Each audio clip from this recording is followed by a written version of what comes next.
Hey, what's going on, everybody? This is the Tim and Shipe Show, part of the Press Play Podcast Network. And right now, we want to really thank our sponsors, Bella Freight and the Loft at Peck's Hall. The Loft at Peck's Hall is a beautiful location in downtown Circleville. It's on a third story overseeing the downtown Circleville, 4,000 square foot of not even renovated. It's rejuvenated. It's restored. It's just this beautiful location where you can host your next venue. It could be a wedding shower, a bridal shower. It could be a birthday party, just a wedding in general, whatever you want to do. Check out the Loft at Peck's Hall. Check them out on Facebook. They have some beautiful pictures on there. They have some testimonials. I think they've done photo shoots up there. It's just that beautiful where any photographer would be lucky to get such a wonderful location and a beautiful spot. So check them out. The Loft at Peck's Hall, Facebook, wherever. Give them a like, follow, comment on Facebook. Google them. You'll find the Loft at Peck's Hall. And if you book them, you won't regret it. Check it out. Hey, everyone. If you have a Tonka truck, a big one of those giant bulldozers, one of those big dump trucks with the giant wheels that is 7 feet tall that you need to get to a new location, maybe you have a yard that needs layers and layers of new sod. I don't know. Whatever it might be that you need taken from one place to another, Bella Freights is your place to go. They can get anything you need moved from one place to another. Maybe it's a house. Maybe you have a house that you said, I need this house, but I don't like this location. I don't like where I live. I need to get this house to a new spot. Bella Freights, call them today. Check them out on Facebook. Check them out online. They can get anything moved from one place to another. They will drop any load anywhere you need it to go. So call Bella Freights today. And now, on with the show. Could be up to the offensive line. No, Prince's going to throw for it. Got to get it off. They go for the ball game. Touchdown! Touchdown! Michael Jacobs! Holy Buckeye! Tebow straight ahead. Into the end zone. And the Gators have put this one on ice. Hello, and welcome to the Tim and Shipe Show. This is a college football podcast. Thank you so much for joining us. We're a part of the Press Play Podcast Network. Tim and I have been talking college football all season. Well, at least ever since Ohio State kicked things up and started their season. And we are going to be talking, if it goes like last week, an hour plus. But I doubt that we're going to get that far into it this week because we are talking really about 3 games in particular. The Florida-Oklahoma game, Ohio State-Clemson, and Alabama-Notre Dame, because it is playoff week. Believe it or not, we are there. End of the season. We have scratched and clawed and dragged our teams across the finish line, but we have almost made it there. Knock on wood, but Ohio State seems to be primed. Clemson seems to be primed and ready for Friday. And Tim, your boys mostly ready for tomorrow, right? Yeah, not so much. So what we've seen, and this has been a pattern, especially the last few years with the playoff, is if you're not in the playoff, then a lot of these players have decided to opt out and go prepare themselves for the NFL draft. And part of me, it's hard because I want to see these guys play at full strength and play a competitive game, but I also understand they're preparing themselves for the next level. And you have a guy like Kyle Pitts, who's a projected top 10 to 15 pick in the draft this upcoming year, and he's had some injury issues this season, so I understand why he's going. And then beyond that, we have Wilson, who's an injured linebacker who decided he's not going to play in this game. He's not going to risk it. He's going pro. Tony Grimes, 2 of their best wide receivers. Their 2 best wide receivers this year, both have declared for the draft, so they're not going to play. And then Jacob Copeland, who is their 4th really go-to guy receiving, the former Ohio State recruit, who went to Florida, and he actually opted out because he's an opt-out. He has COVID. He doesn't have a choice. So he's going to miss the game. So the 4 best receivers, their best linebacker, and now Marco Wilson, one of the starting players in their secondary, has declared for the draft, so he's not going to play. So what we're seeing is a pattern of guys who feel like they have a shot of being drafted pretty high, decided not to play in this game. And so I felt really good about this game against Oklahoma, but now we're basically down to Kyle Trask versus Oklahoma. Who's going to step up? Wide receivers, tight ends? Who are we going to see? Second, third team guys. What I think we're going to see is with the backup the backup tight end for Florida have actually played pretty well this year. And so they're going to really be relied on in this game. It's going to be huge for them. Like if they can't step up, then we have no chance. Zipperer, Gamble, those are the two guys who, when Pitts was out, they stepped up and they played really well. Mm-hmm. And so I think Trask is going to rely on them, especially if he gets under pressure in this game. Those are the two guys he's going to look towards, because outside of that, they have a pretty young – they have Xavier Henderson, Shorter, they transfer from Penn State. That's probably – Shorter might be their best receiver next year, honestly. He's still getting used to the system. He's getting used to everything at the University of Florida. So he might be the best guy next year. But right now, they're just asking these guys who have played – I mean, you see a lot of these games this year. They were throwing to 12 different players. Yeah. So that's not uncommon for this team, but at the same time, it's different when you go from the fourth guy to the primary receiver. That changes a lot against a defense. So it's going to be interesting to see what they can do against Oklahoma. Right. I mean, I have no doubt that you have good receivers who can catch the ball. I mean, they're Division I athletes. They're going to be able to catch the ball. It's just when you don't have Pitts out there, you don't have Tony, you don't have those players that the defense is going to be honing in on. You don't have those, those key players who are going to be double teamed, who are going to pull those double teams. You don't have it. And so you're just going to they're going to be able to play one-on-one on the edges against your wide receivers. Yeah. And, luckily it is a Big 12 team. So their defensive backs aren't known to be that good. And hopefully Kyle Trask can still find the openings. I do worry that he's going to feel like he has to force some, and he's going to be throwing into coverage. So, I would like Oklahoma in this one once we get to the spreads, once we get to the picks, because it doesn't really matter what I give away at this point. We're heading to Florida next year. But, I don't like Florida's chances without those key guys. Florida hasn't spent the year really developing a run game, even though they have two, rat-a-tat players back there who are, relatively good. I mean, they're no Trey Sermon, but they're relatively good running backs. So yeah.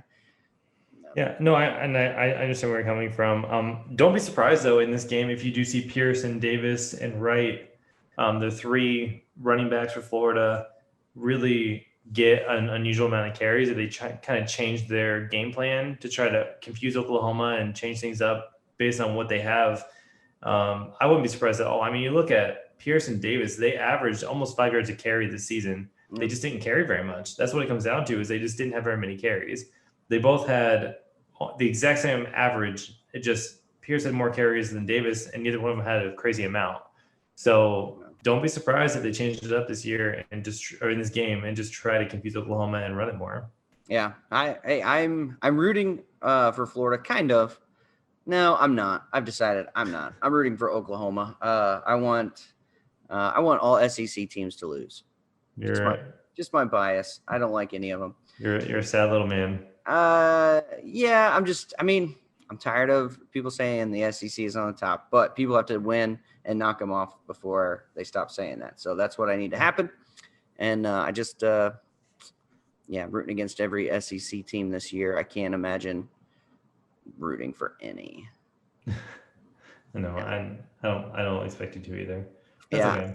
Yeah. So anyway, expectations, score. Give me your prediction for the Oklahoma-Florida game. So once again, this, as typical for this year, a lot of it is going to come down to Florida's defense. Mm-hmm. And I don't feel great about that. Rattlers coming on, man, at the end of the year. So the spread is Oklahoma -3, just to give it away a little bit. I expect it to be closer than you might think, but I think Oklahoma's going to win by 6. Okay. So that what do you scoring in the 40s? No, I think it'll be in the high 30s. High 30s. Okay. All right. 39-33. Is that what you're saying? Yep. Around in there. Yep. Okay. All right, I like it. Now let's get to the game that really matters. Are we talking about the Alabama Notre Dame? Oh yeah, because that one really matters. Over midway through the second quarter is what we call really matters. Yeah. No. Ohio State, Clemson. So we're going to move past the fact that you don't believe Ohio State deserves the spot there.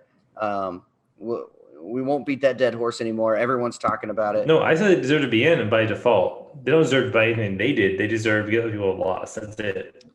Okay, so all right. But so you don't think A&M should be in over Ohio State?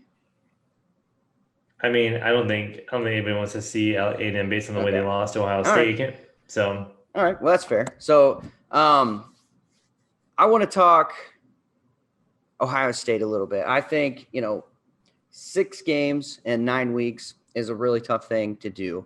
It's a really tough thing to do because it's hard for teams to gel. I look at the Ohio State team, and I don't know what to expect on Saturday. Tim, what would you expect? Who is this Ohio State team, and what do you expect on Saturday? I think this Ohio State team is a good quarterback, a very good quarterback. One very good wide receiver, one running back who has played exceptionally well the last couple games, and a really questionable secondary.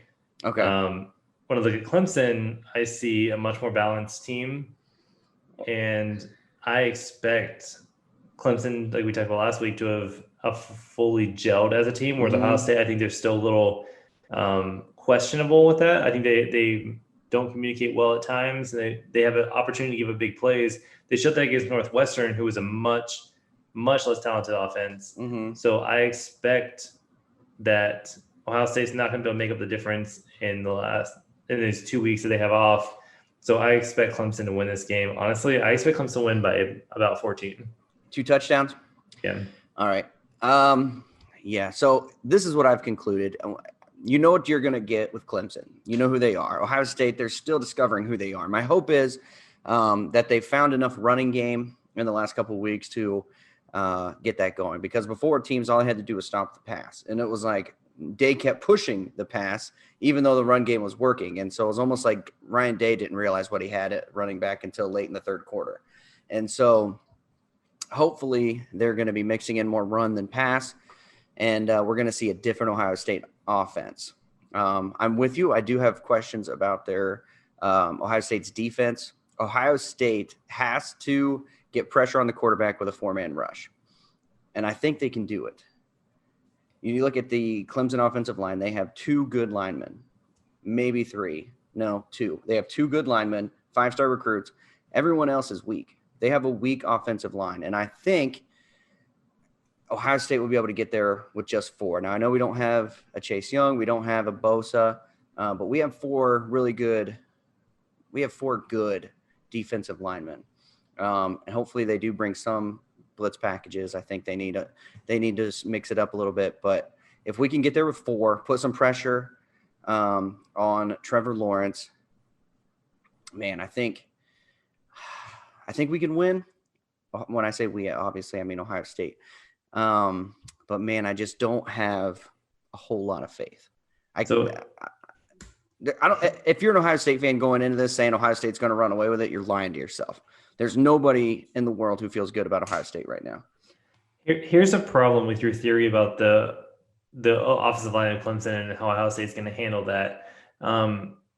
Would you say in general Clemson's offensive line is better or worse than the other teams that Ohio State's played this year?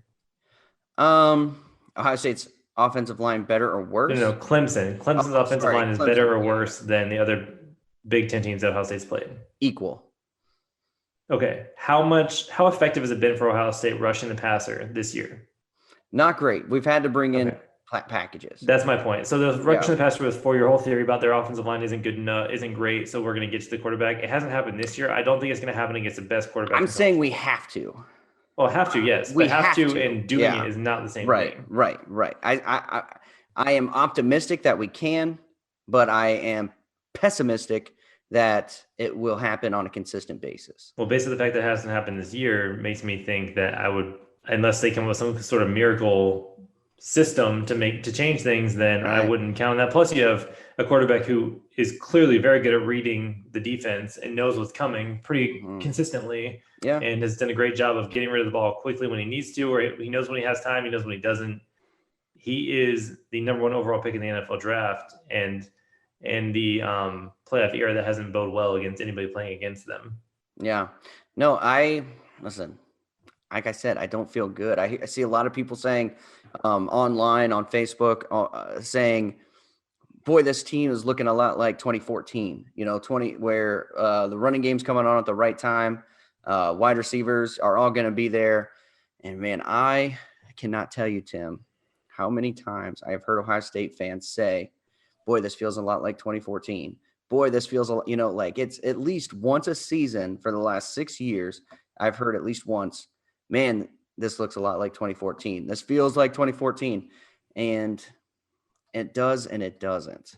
Yeah. Like if you think of COVID as being our Virginia Tech, that's going to give us a spark or something, like that's the only thing. I mean, so give me 3 things, Tim. I'm coming at you quick here, so you don't have to. All right. 3 things that Ohio State has to do to win on Friday. Well, the easy thing is turnovers. Right. They've got to get turnovers. Well, what a cliche. I mean, that's the easy one. But I think they have to, what we were saying about running the ball, I think they have to control time of possession. They have to keep the ball away from Clemson. That's their best opportunity. And they have to be able to not allow big plays down the field. Yeah. Limit the big plays. Yeah. Control possession, control the ball, and limit turnovers. Yeah. What edge do you think Ohio State has over Clemson? Not much. I would say their biggest advantage. I would say their linebackers are a little bit better than Clemson's, but not that much better. That's their biggest advantage. I think wide receivers are better. I think our two wide receivers, Olave and Garrett Wilson, are better than any of the Clemson wide receivers. Last year Clemson. Yeah, last year Clemson had great wide receivers, but this year they don't. I would say maybe they're top 2, but I think the overall depth and the players that they get the ball to, I think that Clemson has the advantage overall on the receivers. Here's what I think. Ohio State has the mental advantage over Clemson. Ohio State wants this more than Clemson. Ohio State is coming in with that fiery revenge. We're coming back here. Everyone's doubting us, and hopefully they can use that to their advantage. Like nobody thinks that Ohio State's going to win, and I think that they're going to come out fired up and ready to roll, and it's going to look good at least for one half. Hey man, whatever it takes to get yourself motivated. Hey, I mean, listen. I hope that I'm right here. My score prediction for Friday. These games never go really over 30. I'm going to say 35-31 Ohio State. 35-31 Ohio State. Wow. Yep. I'm going to say 42-26. You've won 3 in a row. Again, picking. All right. Yeah. So that's. Yeah. Clemson, obviously. Yeah. Obviously, you think Clemson. Gosh. All right. Anyway, nobody wants to sit here to listen to me pondering. But I have never been. I am so jazzed for this game on Friday. For one, it's nice just to have another Ohio State game. Nothing's been guaranteed for Ohio State, and it's still not. I mean, we still have to do the daily testing or whatever. But I am just incredibly jazzed, incredibly juiced for this game. Alabama, Notre Dame. Anything you want to talk about with Alabama, Notre Dame? Anything stand out to you? Not really. I don't know how Notre Dame's going to have a chance in this game. No. I just don't. No, I think it's going to be over at halftime. It'd be nice to see the backups in. Coming in fourth quarter in a playoff game, have the backups come in. I could see that happening. The irony is, guess where I'm going to be during these playoff games? Ohio. You're going to come Tuscaloosa. I'm going to be in Tuscaloosa. That's fun. Visiting my brother, watching these games. Nice. My brother lives outside Tuscaloosa. That's fun. So I am going to be there, wear my Gator gear because I have to. Of course. That's going to be fun. Yeah, that will be fun. Yep. And after the break, we're going to talk Heisman. We're going to talk picks against the spread. We're going to just break down the rest of the college football playoff, what it's going to look like in the future. So hang on till after the break. Hello, Brooks here with the Books with Brooks monthly book club podcast. We read one book a month and then we talk about it. Books like Stephen King's The Shining or Where the Crawdads Sing by Delia Owens. If you're on the hunt for book recommendations and enjoy sparkling conversation, come read along with us and then listen in.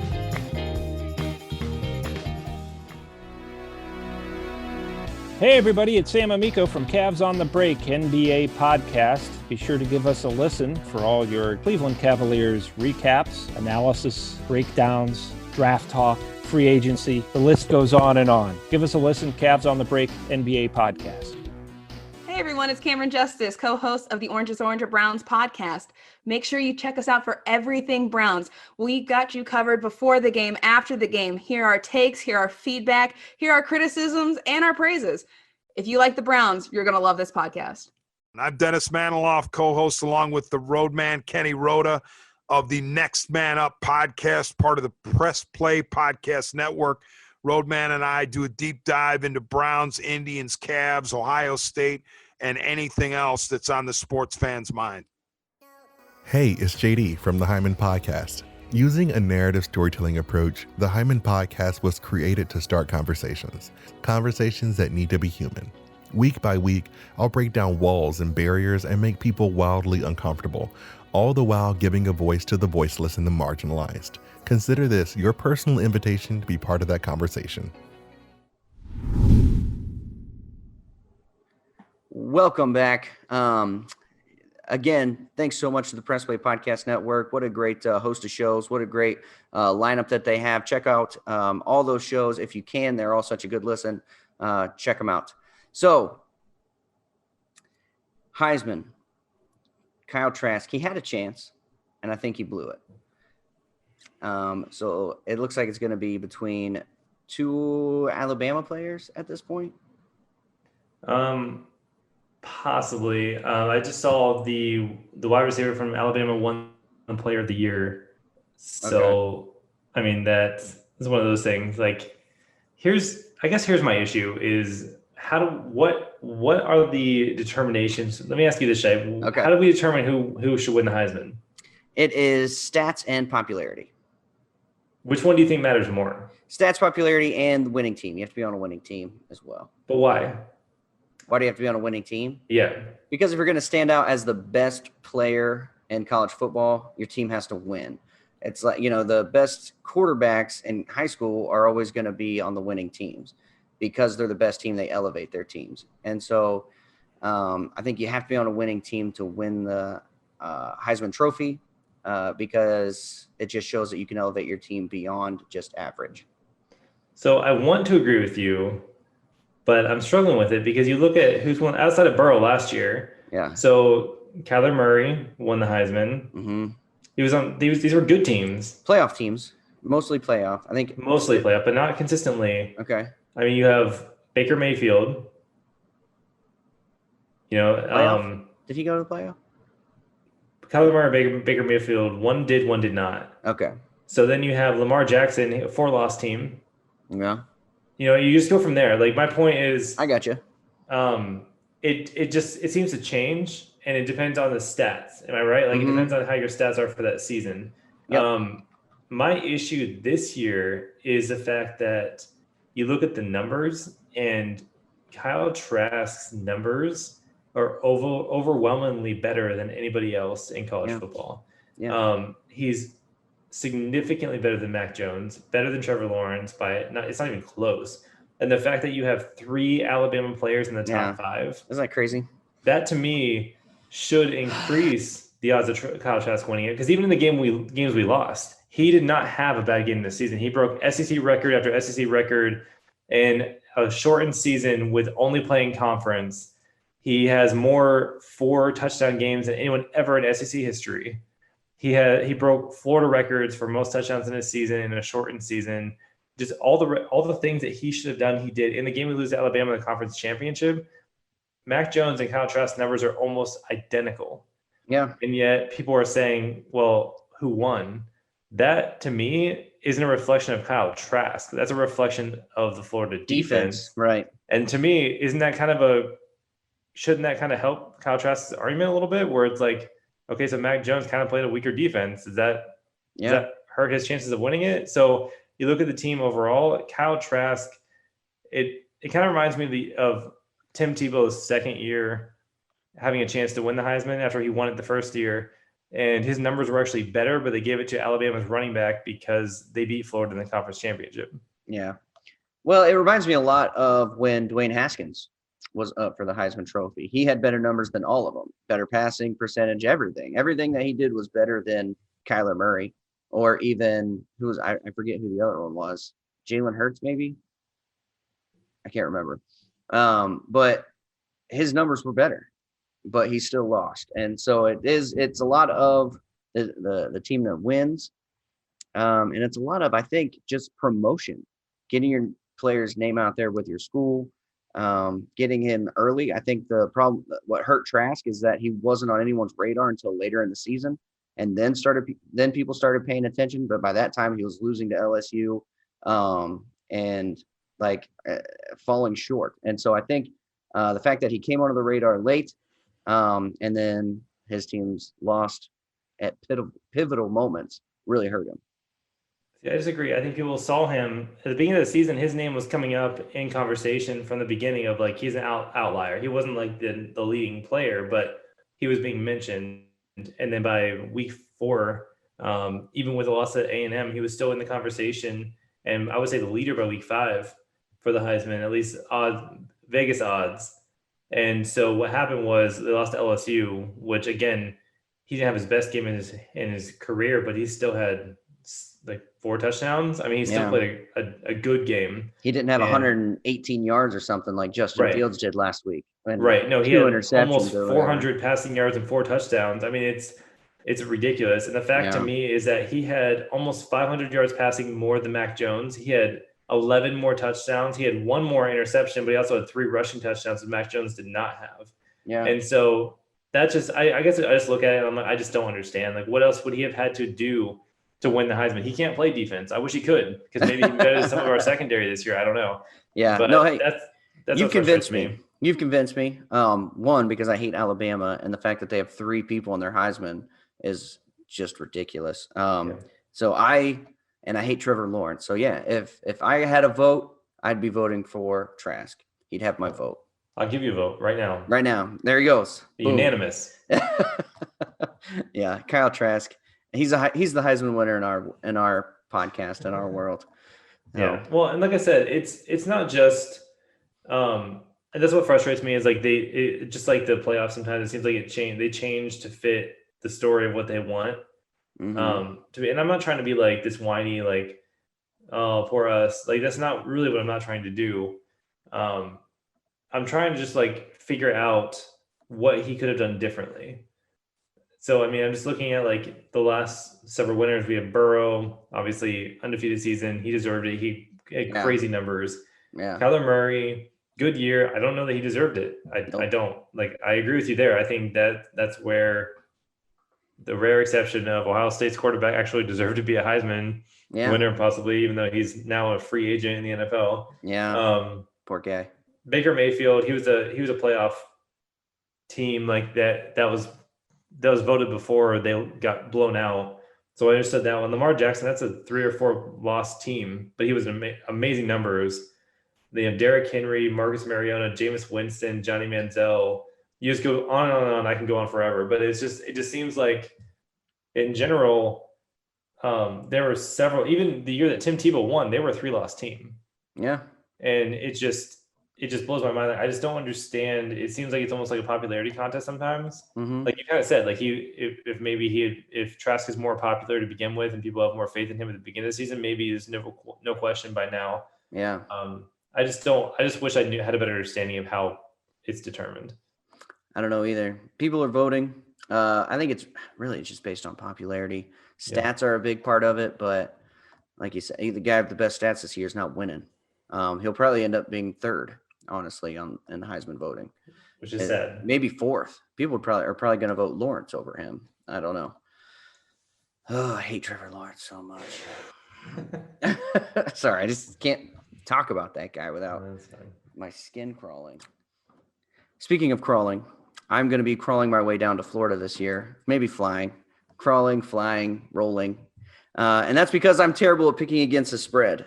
I don't know why we continue to do this, but I'm going to be sending my family to Florida this year. And I finally did tell my wife, Tim. I told Joanna that we're going to Florida for our 10-year wedding anniversary.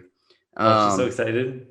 She was, because we had planned Hawaii, but instead we're doing Florida, which is, I mean, it's comparable. Yeah, they're both filled with bugs and sweat and beaches. I mean, whatever.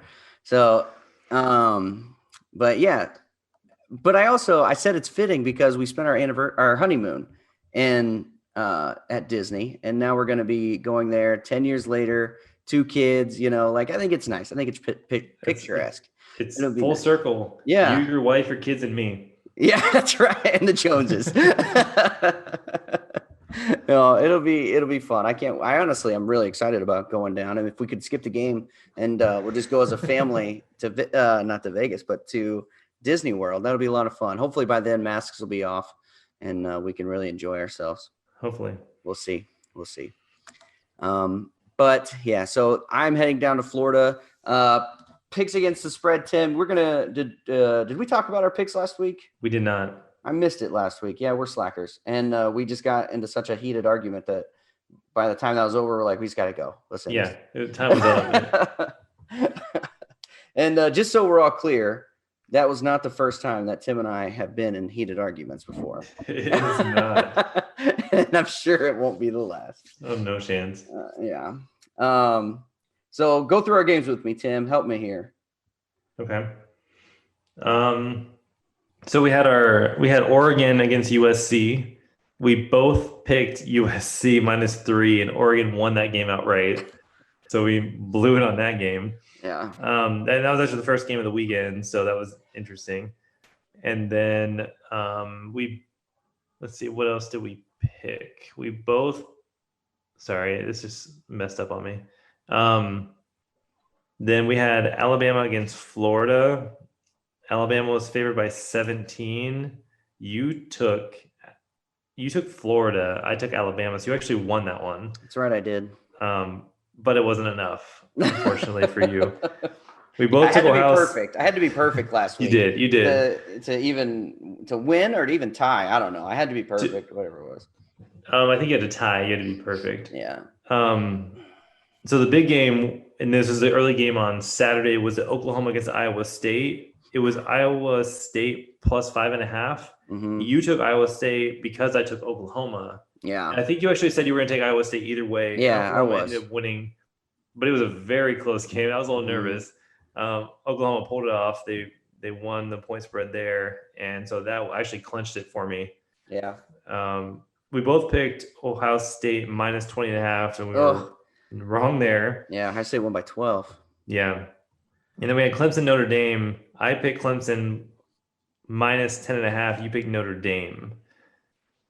So that was my insurance policy that I didn't need. So it didn't matter. That was actually, And then Cincinnati -14. I took Cincinnati. You took Tulsa. And I'll be honest, I don't remember the score of that game. Do you? No, I can look it up, but I won't. Who cares? I lost. Cincinnati won by 3. So you actually won that one, but it was too little too late in that game for you to have a chance to win the whole thing. Yeah, it would have been nice to come down to the playoffs, these 3 games, but we're going to make our picks anyway this week against the spread just for kicks and giggles, just because I like doing it. So 3 games: Ohio State, Clemson, Alabama, Notre Dame, and Florida, Oklahoma. Knowing what we know about Florida and Oklahoma, Tim, start us off this week. It's tomorrow. Probably today if you're listening to this, because we're going to post this on Tuesday. So Wednesday evening, 8 o'clock ESPN. Oklahoma favored by 3.5, Tim. I'm going to take Oklahoma here because I don't feel good about our chances. Yeah, me too. Oh, man, I don't know. Oklahoma barely beat Iowa State. Iowa State's okay. Yeah, Oklahoma for me as well. Notre Dame, Alabama. Notre Dame, Alabama. What's the spread on that? I haven't even 19 seen and it. a half, Alabama. Oh, 19 and a half. And a playoff game. Vegas feels like I feel. Yeah. I'm going to take Alabama by 28 points in this game. 28, yeah. I'm going to go Alabama, but not by 28. I would say, actually, you know what? I'm going to go Notre Dame. I'm switching that. Whoa. Notre Dame, I think it's going to be a 17-point victory for Alabama. If you're wrong, you owe me a Kit Kat. Kit Kat? I'll bring you one to the game. King size. I'll bring you one, or maybe I'll either mail one or bring you one to the game we have to go to. Make it king size. I don't want any of this crappy 4-wafer things. I want the real thing. A monster. All right, and then the game of the week. Rematch of last year, just switched the rankings, second to third, third to second. Ohio State number 3, Clemson number 2, 6-0 Ohio State, 10-1 Clemson, who just came off a wallop of Notre Dame, the overrated Fighting Irish. Clemson favored by 7.5. Tim, we already know where you're going with this. Oh yeah, I think Clemson easily pulls that off. I think probably more like 14. And I think Ohio State wins it outright and meets Alabama in the national championship. As Ryan Day would say, the national effing championship. Did you see that? Did you see that? Easy, Ryan. Let's keep it PG. I know. Did you see that video that got leaked, though? No, I didn't. Oh, man. It was a player who showed a clip of Ryan Day in the locker room, like when he's just talking to his teammates. Oh, man. Expletive after expletive. Guy was just juiced in there. Like, I can't even use the initials. Like, it's just like it was. You have to look it up. It was a fun. I mean, it got me juiced, like psyched though. Like I was ready to run through a wall after watching it. Like It was just like he was just psyched to be playing in the playoffs. So Clemson, it's the game I wanted all year. You've been talking about this all week, all year, and I told year you, long. This is weeks ago. Careful what you wish for. Exactly. I know. And here we are though. I've wanted this rematch. Ohio State's never beat Clemson. I blame Woody Hayes and the throat punch of 78. You know, this is it. On this day. Today, This is the anniversary 2-day of the throat punch. Yep, of the Clemson player throat punch. I love it. I love the best part about the whole thing too is the way he like punched the guy in the throat and the guy turns out and was like, what are you doing? Yeah, and then he like shakes him a little bit more and the team breaks it up. Yeah, but it's an old man trying to like jam your neck under your helmet. Like, that's probably the natural response. Like it was probably like shock. Like, yeah, you just did that. Like, but I feel like today the natural response would be like push him away. Right. Yeah. You know, but then it was like, hey Grams, what are you doing? Right. Yeah. So, and that's the best coach of all time, right there, Woody Hayes. Arguably the best coach of all time. Could have been maybe if he hadn't gotten fired. If he hadn't gotten right then. Yeah.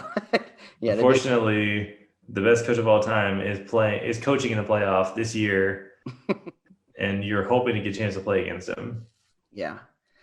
Ooh, all right. I'm just psyched. I can't wait for the game. We're just days away from Ohio State. Clemson, unfortunately, we have to wait until like 9:00 at night or something like that. It's going to be a late one.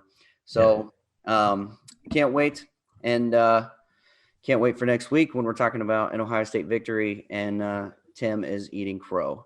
But thank you so much to all our listeners. Thank you so much to the Press Play Podcast Network, our sponsors, everyone who makes this show possible. We love you all so much, and we can't wait to do this again next week. We'll catch you next time. Go Gators.